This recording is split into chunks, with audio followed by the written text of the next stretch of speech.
Hoje eu quero te mostrar por que o livro do Apocalipse é muito mais atual e fácil do que você imagina. Quer ver? Eu sou o Vitor VJ e essa é a série sobre o livro do Apocalipse. Fica aqui também? Fica aqui.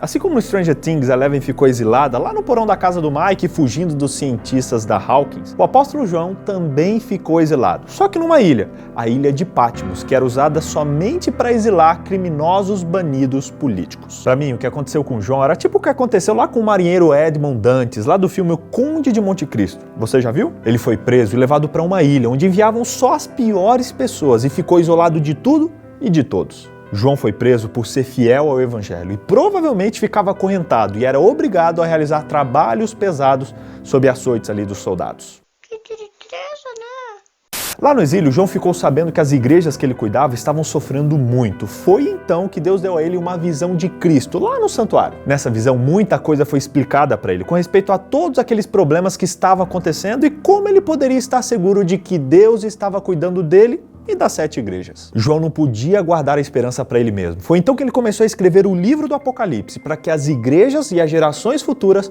soubessem o que estava por vir. Um detalhe importante a respeito da visão de João foi que ele recebeu essa visão no dia do Senhor, que é o sábado. Ellen White comenta que foi no sábado que o Senhor da Glória apareceu ao exilado apóstolo. O sábado era tão observado por João em Patmos como era quando ele estava em liberdade. Legal, né? É.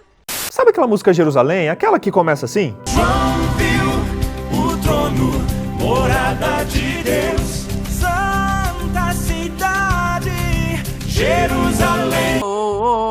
Pois é, essa música fala sobre essa visão. Lá estava Jesus, vestido como sumo sacerdote, caminhando entre os candelabros, para lembrar que ele também andaria entre o seu povo como Deus deles, especialmente para aquelas 7 igrejas naquela época. Essa imagem aponta para a promessa de Deus lá no antigo Israel, de que ele andaria entre o seu povo como seu Deus. No livro do Apocalipse, os candelabros representam as 7 igrejas lá da Ásia, quem essa revelação foi dada originalmente. Os sacerdotes, eles tinham uma responsabilidade gigante de manter as lamparinas acesas no lugar santo. Jesus queria mostrar que assim como ele vigiava e reabastecia as lamparinas que estavam se apagando, ele conhecia as necessidades delas e conhece as nossas necessidades também. Legal isso, né? É, muito maneiro. A mensagem que Jesus instruiu João a enviar às 7 igrejas tem significados que podemos dividir ali em 3 níveis. Primeiro, uma aplicação histórica. As 7 igrejas eram localizadas em regiões prósperas da Ásia, regiões que tinham como costume prestar culto a imperadores como uma forma de honrar a Roma. Alguns cristãos até eram condenados à morte quando negavam recusar a adorá-lo.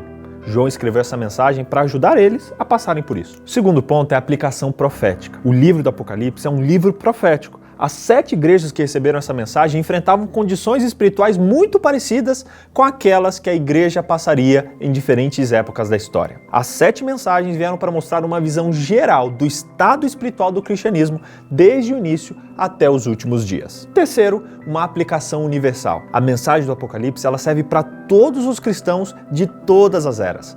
Os cristãos podem se identificar com as diferentes características que cada igreja representa. Sabe quando você assiste um seriado e se identifica ali com alguns personagens, com algumas situações, algumas histórias? Pois é, assim a gente se sente quando lê o livro do Apocalipse. Em algum momento a gente vai se identificar como igreja com alguma daquelas igrejas apresentadas por João. No Stranger Things, por exemplo, eu me identifico com Dustin porque ele é muito engraçado.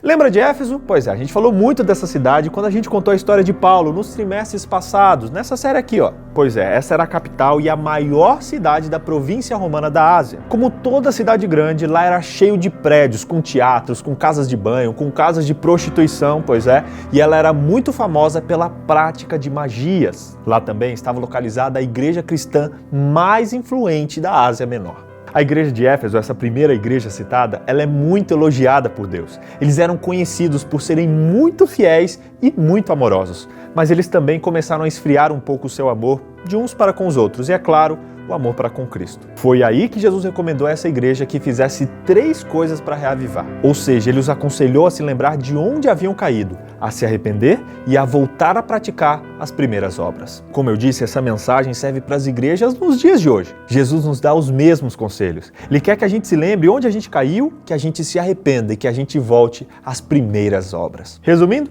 Primeiro, João estava exilado lá na ilha de Patmos. Segundo, João recebeu a visão do santuário no dia de sábado. Terceiro, essa visão fez com que João entendesse o porquê as coisas estavam acontecendo e aonde tudo aquilo chegaria. E quarto, apesar dessas cartas terem sido escritas para as igrejas da Ásia, a mensagem é escrita para todas as igrejas de todas as gerações. Tenha isso em mente. Jesus escreveu o livro do Apocalipse para mostrar como a nossa igreja estaria hoje. Reflita na sua vida. Será que você tem sido como a igreja de Éfeso? Será que você tem esfriado na sua fé? Será que você precisa se arrepender e precisa voltar a praticar as primeiras obras?